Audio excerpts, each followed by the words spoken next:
and after conflicts. I am pleased to introduce Ambassador Milan Revere to provide opening remarks. Ambassador Revere is director of Georgetown's Institute for Women, Peace, and Security, and was the first U.S. Ambassador at Large for Global Women's Issues. She's also the co-founder of Vital Voices. Ambassador, thank you for joining us.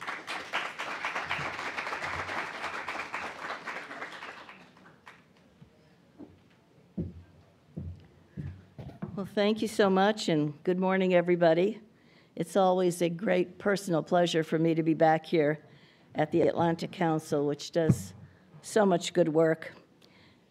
And of course, it's good for me always to be with my Vital Voices family, Elise and the others. As you heard, I was one of the co-founders, and Elise and I were the first to open the door some 24 years ago. So how quickly time goes. This International Women's Day comes at a profoundly difficult time in the world.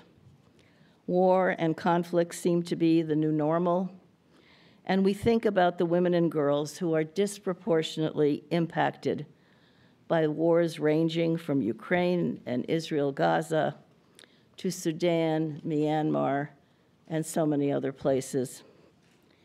It's appropriate that this segment in today's discussion focuses on women's economic opportunity, which is critical for sustainable peace, security, and prosperity. A panel will follow, focusing on the role of women in Ukraine, Sudan, and on innovation. 2 decades ago, the United Nations Security Council adopted a resolution known by its number 1325 that recognized the important role that women have in peace and security. It's been strengthened by 9 additional resolutions by the Security Council to ensure that the goals are fulfilled. And we are still off the mark in full implementation. One of the key pillars of the Women, Peace, and Security framework calls for women's meaningful participation in post-conflict relief, recovery, and reconstruction. And I will talk about this in the context of Ukraine today. Including women in rebuilding is not only the right thing to do, but it is also a strategic investment for Ukraine's democratic and economic future. Ukraine recovery conferences have been taking place to encourage private investment in the regions of Ukraine most affected by the Russian assault, to address the post-war reconstruction costs, and to build forward, to lay the groundwork for a new social contract to ensure an inclusive, sustainable recovery for all Ukrainians. It also means ensuring that women in civil society who've been indispensable as the first responders in the war are central to the planning and to oversight of funds in the reconstruction efforts. Women also represent the majority of the highly educated and skilled workforce in Ukraine. They are well positioned to help strengthen anti-corruption measures, to modernize the energy sector and drive Ukraine's reform agenda, all essential components for an effective recovery, and to meet the conditions of Ukraine's ultimate accession to the European Union. The next Ukraine Recovery Conference will take place in Berlin in June, and it is critically important to have women at the table.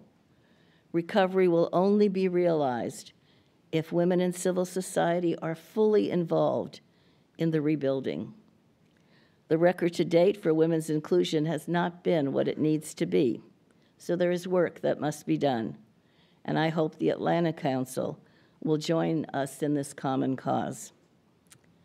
Reconstruction should enable women's active participation in Ukraine's recovery and post-war society, in international financial institutions, and private donors should invest in women-owned and women-led businesses, small and medium-sized enterprises in particular, creating jobs for women and men will be crucial.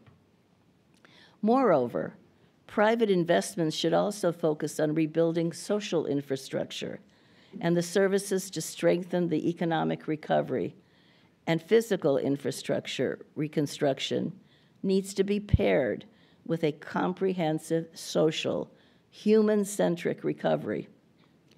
Reconstruction must be informed by the realities on the ground, and modernization and innovation will be essential. Further, new reporting mechanisms like the digital ecosystem for reconstruction management, known as DREAM, should be supported to allow for transparent, accountable, and equitable use of funds and strengthening any anti-corruption work.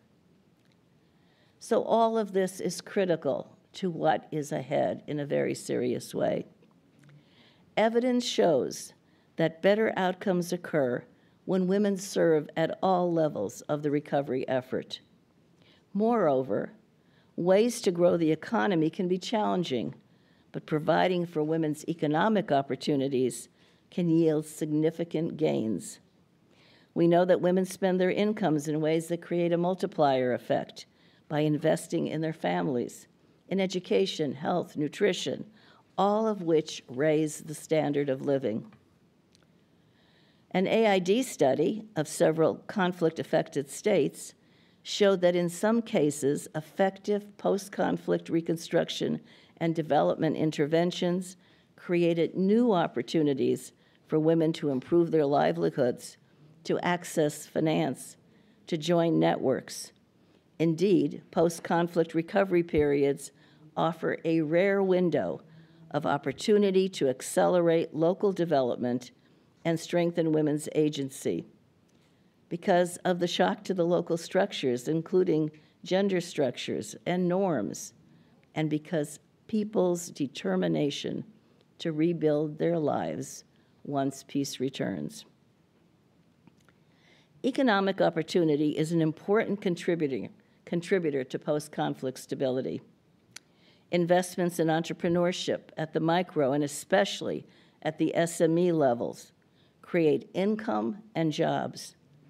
However, women entrepreneurs often face serious barriers, such as access to credit, to markets, to training, to technology, to so much that they need to start and run successful enterprises. These must be overcome if women are to unleash their economic potential. Increasing agricultural productivity is also extremely important, particularly where it is a significant sector in the economy. And access to construction jobs is very vital in post-recovery efforts, but women are often discriminated against in this market and often cannot access those good jobs. In Ukraine, recovery is happening as the war goes on. Women are already successfully growing small businesses, identifying market niches, motivated to make a difference with their enterprises. And the Deputy Finance Minister, whom you are going to hear from shortly, told me that today a third of the SMEs in Ukraine are women-run. Women have been undertaking many new roles during the war to address the pressing needs. Many have joined the security sector. Others are serving as diplomatic advocates. They're treating the injured, documenting sexual violence as a war crime, and so much more. They are leading in countless ways. And as the First Lady, Mrs. Zelenska, noted recently, when the war ends, their roles will have grown immeasurably. They will have been transformed by their experience and resilience, and they will help their society to be transformed also. I'm sure you're all acquainted with Rosie the Riveter in the American World War II experience. Many of the men went to war, and the wartime economy provided new, better-paying jobs for women in production plants, riveting airplanes, producing munitions, and so much more. And when the war ended, some wanted to stay in those new jobs, but many men came home to reclaim their positions. But all the women were not pushed out of those jobs when victory arrived, and many remained in the workplace. And they would ultimately help to transform women's role in the economy in this country.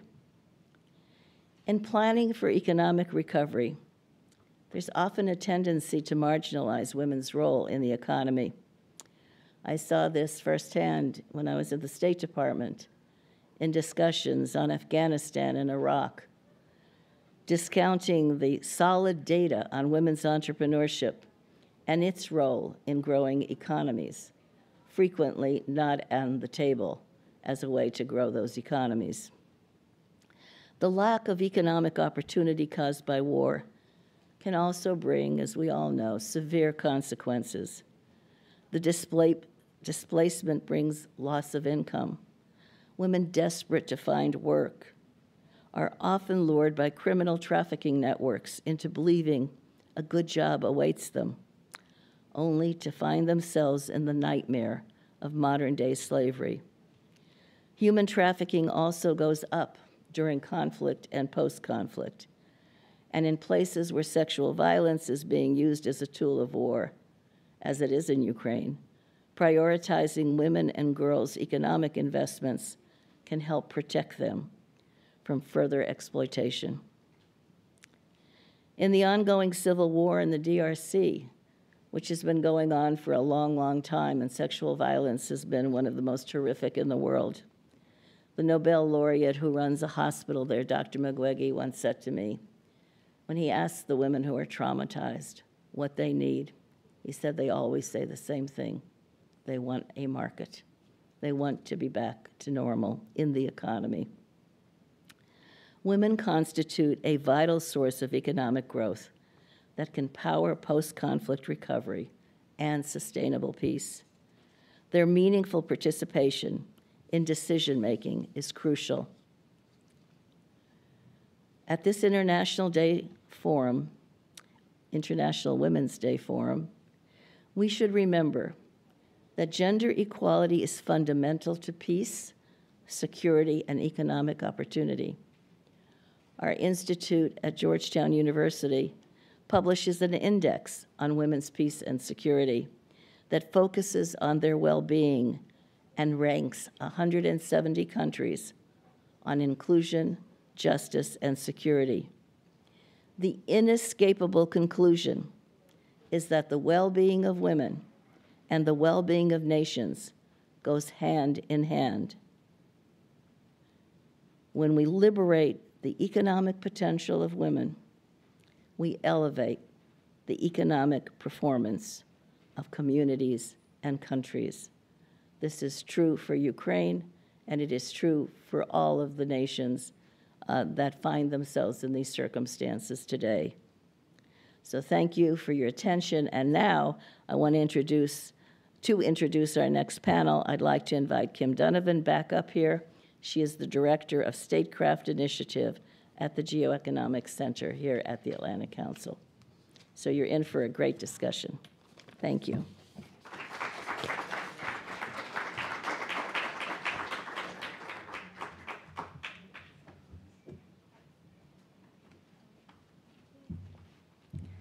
Thank you, Ambassador Revere, for your insightful remarks, your support of our work, and leading the field in women and security in Washington and beyond.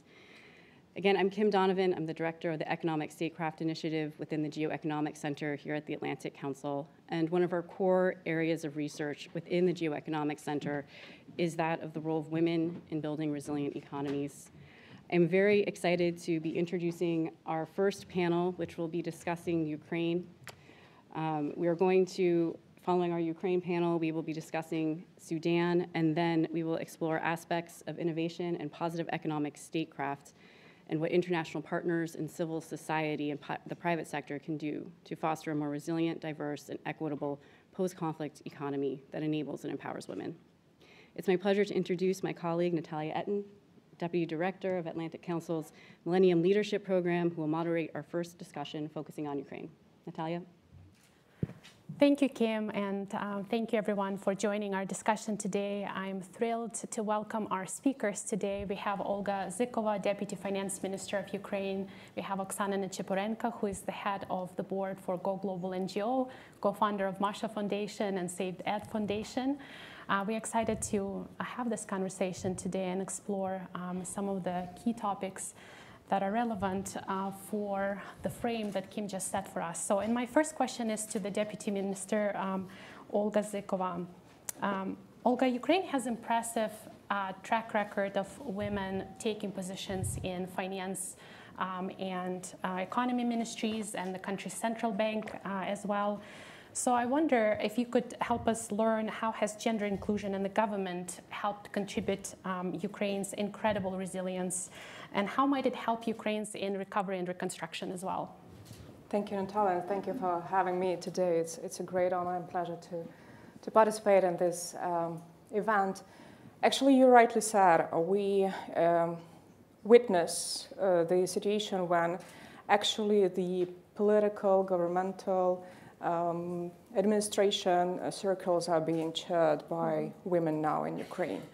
And actually itself, the women leadership concept is quite a complicated one. But wartime women leadership concept is by far more complicated. It requires courage, it requires immensely strong attitude and persistence. And women leadership is actually now a fundamental Ukrainian nation's fabric. Because actually, if you take a look what spheres are being led by women in Ukraine now, it is starting from demining and towards moving the country to the European integration. It is from attracting foreign investments and external funding towards reorientation of the people who suffered from occupied territories and advocating for their rights. All the spheres that I mentioned are being led by women in Ukraine. And if you ask me why, to my point of view, it happens now and why it is important for this path to be followed further through, is that women in Ukraine are having jointly the model of leadership which is combined of strength and empathy. And this is where I think it is one of the strongest bonds that the country has, especially under the wartime perspective. And on other fronts, it's the bravery which is among teachers, among doctors, volunteers. All these groups share the value of leadership towards creating safe environment and towards having pupils, patients, citizens secured. And I think this is the core answer to your question. This is the core line. Thank you, Deputy Minister. I appreciate your view as someone who serves in the Ukrainian government, and you're doing an incredible job as well. Millions of Ukrainians, mostly women and children, fled the country since Russia's full-scale invasion in February 2022. Millions still live abroad in Europe and elsewhere even now. What are your plans to help attract these families back to Ukraine, where they can contribute to country's reconstruction and recovery? That's an extremely important question in regards of understanding where we are now. It has been already 2 years of war. And thanks to the internal strength and the support from the international community, we managed to elaborate programs which actually support those who stayed in the country.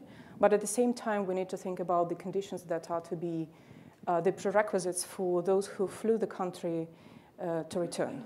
And this is a multitasking exercise, and it requires to focus on 3 aspects: on safety, on security, and opportunities. With this, I would only point out several figures, as figures always speak loud. The surveys that we held recently among the women and their families who are living abroad because of the war they say the following. So actually 68% of all women that are abroad now, they are ready to return. But only in case if their children have shelters at schools, only in case if they have opportunities for small and medium business to develop. This is an important fact that third part of business in Ukraine is being led by women. And they need the opportunity to have the economic stimulus and the programs which would give them a helping hand to proceed. With this, when asked, the respondents mentioned core top priorities which are important in terms of them feeling secure and safe, and I would mention it in a very strict way. So with regards to the priorities, they consider the return to the country with a purpose to take part in the reconstruction and recovery. It means that the attitude towards getting back home is not only about getting back to where they belong, but actually to help the country develop. This is a very important point because actually it changes fully the view that people would like to return simply because they have the apartment in the city they belong to. The spheres that are of critical importance is social infrastructure, is small, medium business, as I said, and is housing. And then the question is, personally to me as the representative of the government, what do you do to get your people back?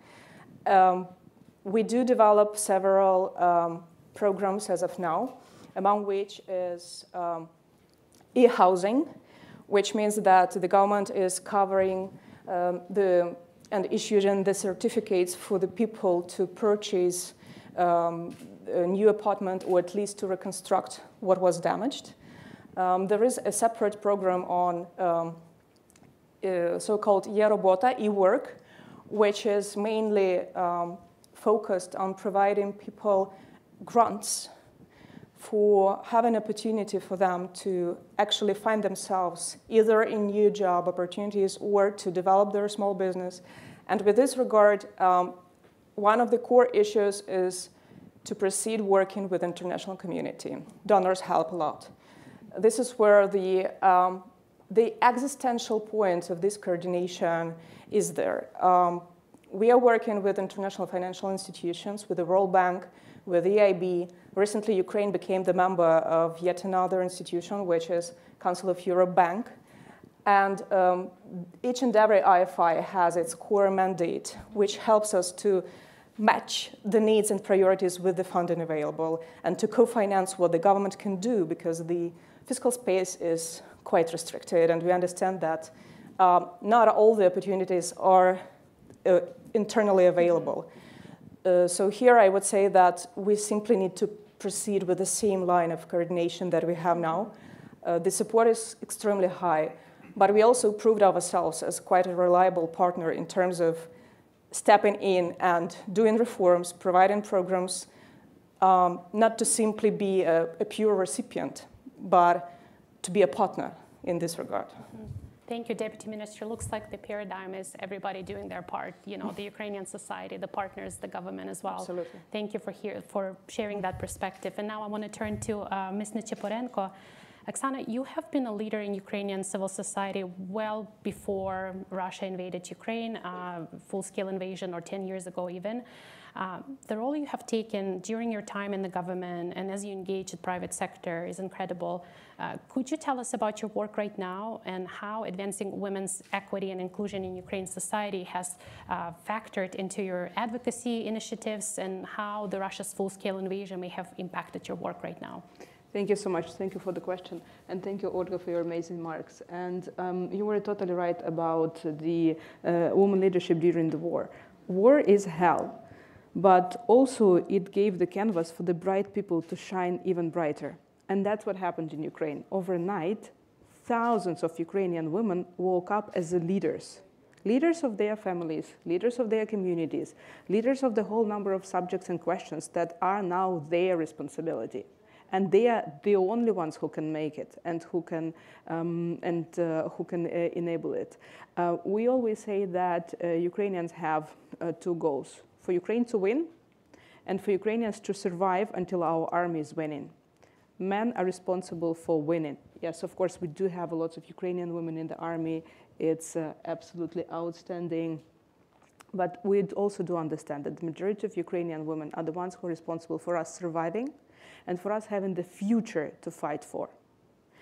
And Ukrainian women became leaders in so many spheres. We have never, ever seen this number, amazing number, of women leaders in our country that manage everything from humanitarian issues, questions, education, healthcare, as you rightly mentioned, to international advocacy, advocating for the guns and arms, international criminal courts, and also, so you have now to do everything.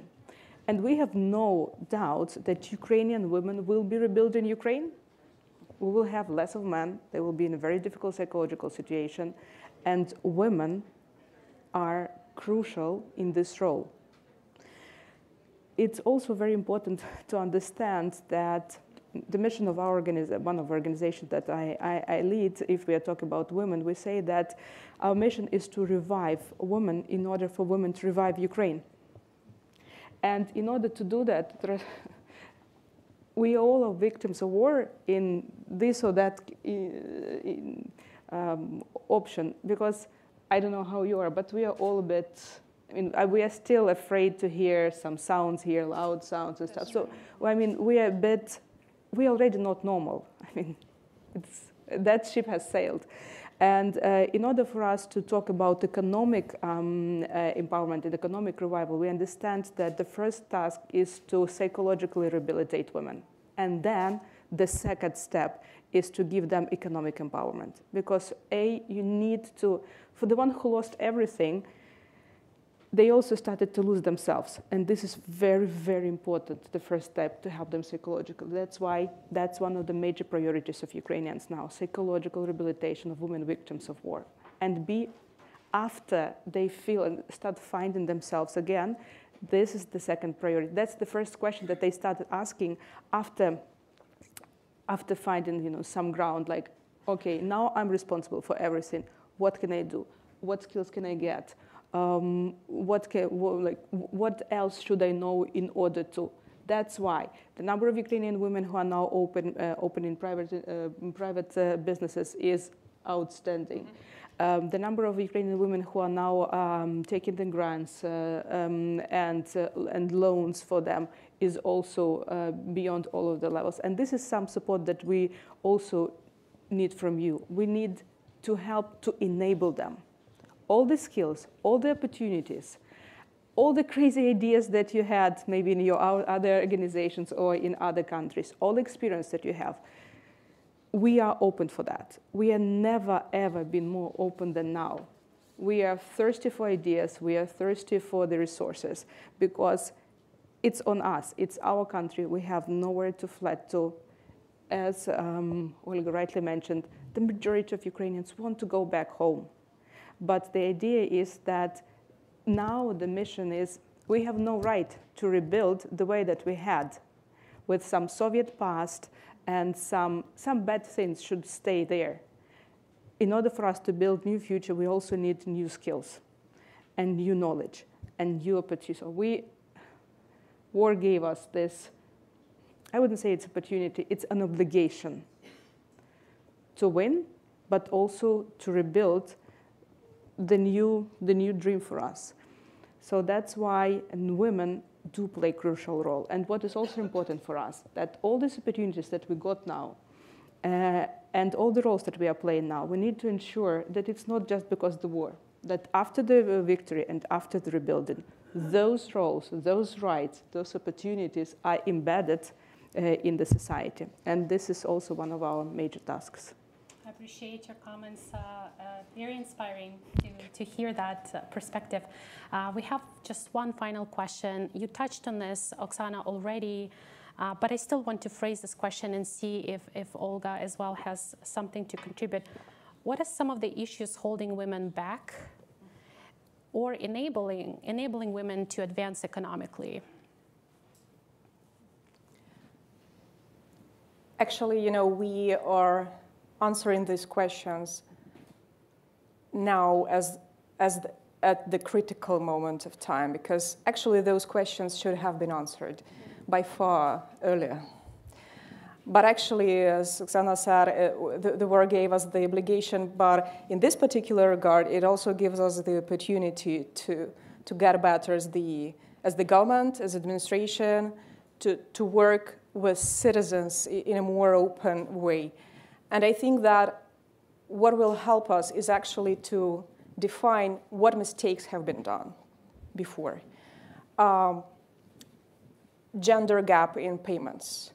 The working conditions that still differ between men employees and women employees.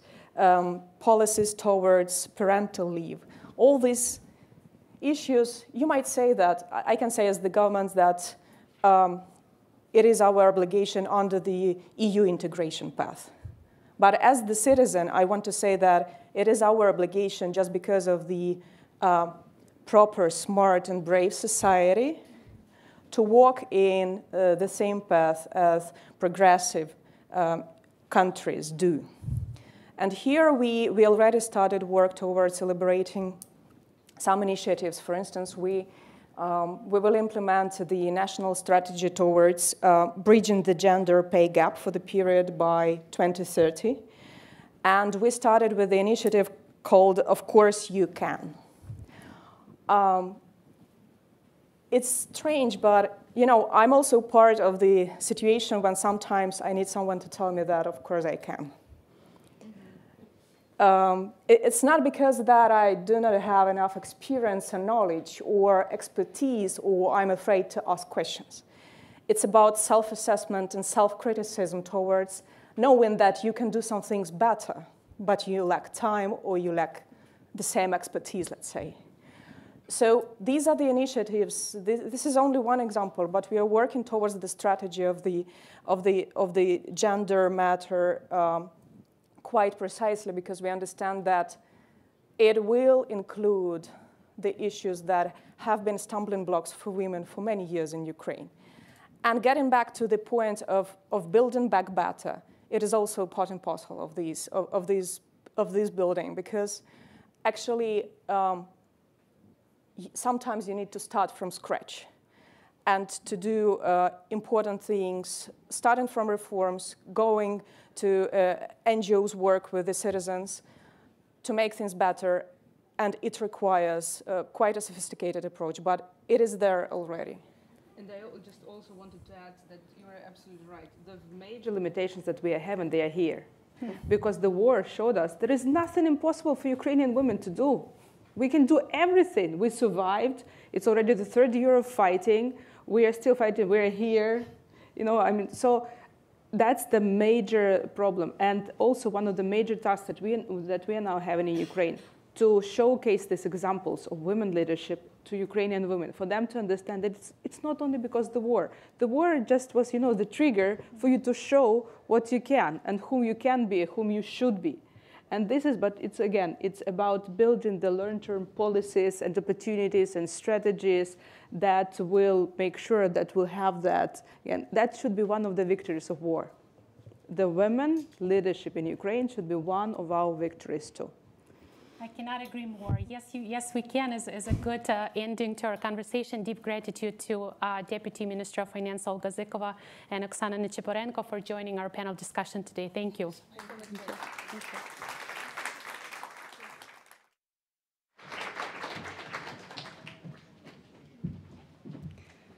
Thank you, Natalia, Olga, and Oksana, for